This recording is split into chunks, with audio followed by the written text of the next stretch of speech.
बनारस से जाने वाली साबरमती एक्सप्रेस अहमदाबाद जानी थी। बनारस से तो सही सलामत चली, यात्री चले आराम से सो गए। उसके बाद जब कानपुर से रवाना हुई 2:30 बजे के लगभग ये ट्रेन यहाँ पर डिरेल हो गई। इंजन ही ट्रेन का मुख्य होता है, गार्जन होता है, जिसको कहते हैं कि वो सही सलामत चलेगा तो पीछे भी ट्रेन सही चलेगी। लेकिन ये इंजन का डिब्बा ही, ये देखिए उसका पहिया ही डिरेल हो गया है। भारतीय रेल आपकी सुरक्षा सुरक्षा के स्लोगन आपने हर स्टेशन पे लिखे पढ़े होंगे। जिम्मेदारी ये होती है कि ट्रेन में जो यात्री टिकट लेके अच्छा खासा पेमेंट करके अपने गंतव्य स्थान सकुशल पहुंचने के लिए बैठते हैं ट्रेन में, वो सकुशल पहुँचें। लेकिन ट्रेन किस तरह से भारतीय रेल पहुँचाती है, इसका एक नज़ारा है। ये बनारस से जाने वाली साबरमती एक्सप्रेस अहमदाबाद जानी थी। बनारस से तो सही सलामत चली, यात्री चले आराम से सो गए। उसके बाद जब कानपुर से रवाना हुई 2:30 बजे के लगभग ये ट्रेन यहाँ पर डिरेल हो गई।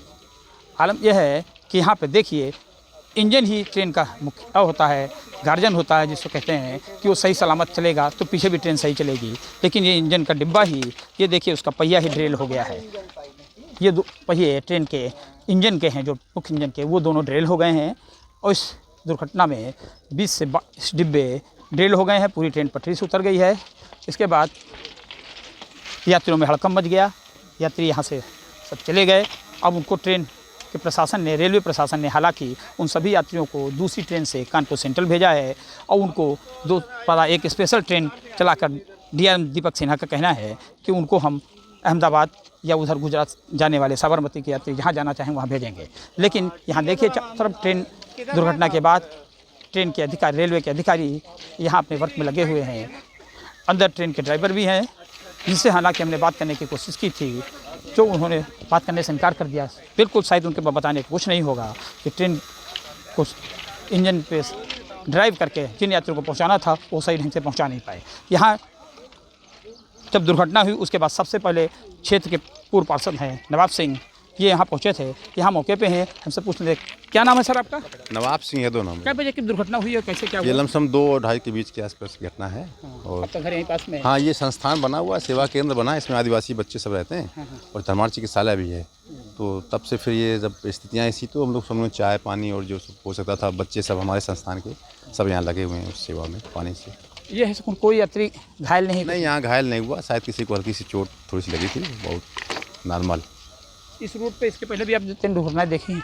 हाँ, इस रूट में दुर्घटनाएं तो नहीं हुई हैं, लेकिन रेलवे के जो अंडरपास की हम लोग मांग कर रहे थे और 22-23-24 के बजट में वो सेंक्शन भी है अम्ब्रेला करके। तो इसी के माध्यम, आपके माध्यम से कहना चाहेंगे कि ये एक व्यवस्था है, 5-7 हज़ार आदमी रोज़ अंडर क्रॉस करता है, उसमें रेलवे का भी कोई दुर्घटनाएँ होती हैं। तो ये पूर्व पार्षद हैं जिन्होंने कहा अपनी मांग अलग रखी है, लेकिन ये सबसे पहले अपनी टीम के साथ पहुँचे थे। अब देखिए यहाँ पर रेलवे के प्रशासन गाटर लेके आया है, रिलीफ ट्रेन आ चुकी है। उसके बाद ये रेलवे के जो कर्मचारी हैं वो आकर के हालांकि राहत में जुट गए हैं। रेलवे प्रशासन के लिए भी सुकून की बात है कि कोई भी यात्री जनहानि या गंभीर रूप से घायल नहीं है। ये बात है, डीआरएम ने कहा है कि ये सुकून की बात है। लेकिन सुकून तो असली जब होता जब सभी यात्री ढंग से सकुशल अपने जगह पहुंच गए होते, जिसका उन्होंने किराया पेमेंट किया था। हर ट्रेन दुर्घटना के बाद जैसा होता है, रेलवे प्रशासन ने कहा है कि हम इसकी जांच कराएंगे, जांच कमेटी बनाएंगे, इसके बाद उस पर कार्रवाई करेंगे। लेकिन सवाल इस बात का है कि जांच हर बार होती है। कानपुर में मैं ही पिछले कई सालों से आधा दर्जन से ज़्यादा गंभीर ट्रेन दुर्घटनाओं को कवर कर चुका हूँ, लेकिन ट्रेन दुर्घटनाओं में राहत नहीं जब मानी जाएगी जब ट्रेन दुर्घटना हो ही नहीं।